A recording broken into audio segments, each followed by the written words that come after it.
How to present your price and stop negotiating against yourself. In part one, you calculated a price based on your costs, your capacity, and the value of the problem you're solving. But now you have to do the uncomfortable part. You have to say the number out loud. And this is where freelancers often destroy their own pricing. They apologize, they overexplain, they offer a discount before the client reacts. Or they fill the silence with free revisions and extra deliverables. So in this video, I'll show you how to present your price confidently, use anchoring without becoming manipulative, handle "that's too expensive," and reduce the scope without devaluing your expertise. Let's pick up exactly where we left off. Start with the client's definition of success. Before presenting your price, ask one question. What would need to happen for this project to feel like a successful investment? That question changes the conversation. It forces the client to define the outcome. Maybe they say, "We need more qualified leads. We need customers to understand the service. We need to stop losing appointments. We need to look credible before the investor meeting." Now, your proposal isn't built around a random list of deliverables. It's built around their definition of success. Instead of saying, "I'll design 5 web pages," you can say, "This project will reorganize the site around your highest value services, simplify the booking process, and help qualified customers take action more easily." The 5 pages are still included, but now the client understands why they matter. That's the difference between selling files and selling a solution. Move from commodity to consultant. A commodity waits for instructions. A consultant helps define the problem. A commodity says, "Tell me exactly what you want and I'll make it." A consultant asks, "What are you trying to accomplish?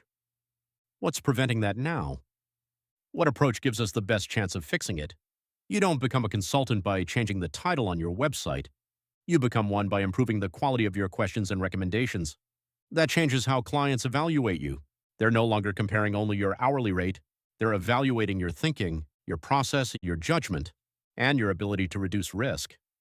The creative deliverable is still important, but your expertise includes knowing what should be created in the first place. Use anchoring with real context.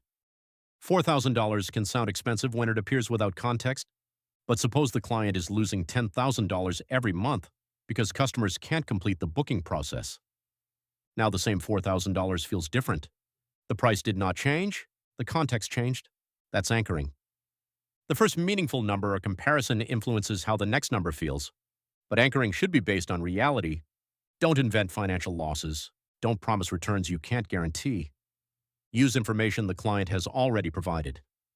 If they told you missed appointments are costing the company thousands, reference that problem. If they're preparing for an important launch, reference the timing and responsibility. If the project will support an entire sales team, explain the scope of that impact. You're not manipulating the client. You're preventing the price from being evaluated without the business context that created it. Offer clear pricing options. One price gives the client a yes or no decision. Multiple options give them a choice. For example, you could offer 3 levels. An essential option that solves the immediate problem. A growth option that adds deeper research, strategy, or testing. And a complete option that includes the broadest implementation and support. Each level should solve a real problem. Don't create a fake overpriced package just to make the middle option seem reasonable. And don't fill the premium option with meaningless extras. Clients don't necessarily want more files. They want a stronger result. Your options might look like this. The essential package fixes the highest priority conversion issue.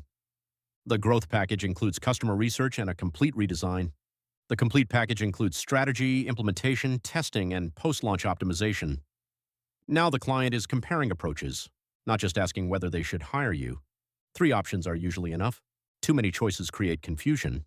And make sure you're comfortable delivering every option you present. State the price without apologizing. Listen to these 2 versions. Version 1. "So the price might be a little high and I'm definitely flexible, but I was thinking maybe around $4,000. Version 2. "Based on the goals and scope we discussed, the investment for this option is $4,000. Same price, completely different message. The first version tells the client you don't believe the number. The second treats it like a normal business decision. You don't need to sound aggressive. You don't need to pretend $4,000 is a tiny amount. It may be a significant investment for that client. Respect that. But don't weaken your own recommendation before they've considered it. State the price, explain what it includes, connect it to the client's objective, then stop talking. Silence is uncomfortable when money is involved. You'll want to fill it. Don't. The client might simply be thinking, Give them room to process the decision. Understand the real objection. When a client says the price is too high, don't immediately offer a discount. Ask a question. Is the concern the total investment, the timing, or whether the scope justifies the cost? This helps you identify the actual problem. Maybe they understand the value but don't have the cash available right now. That could be a payment schedule. Maybe they don't believe they need every part of the project. That could be a scope issue. Maybe the outcome still feels unclear. That could be a communication issue. Or maybe they genuinely cannot afford the work. That happens. Not every client is supposed to be your client.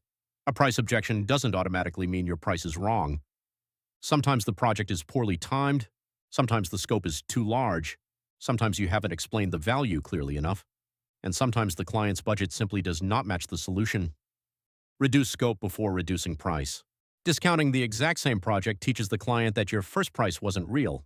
If the budget needs to decrease, reduce the scope. Remove lower priority pages.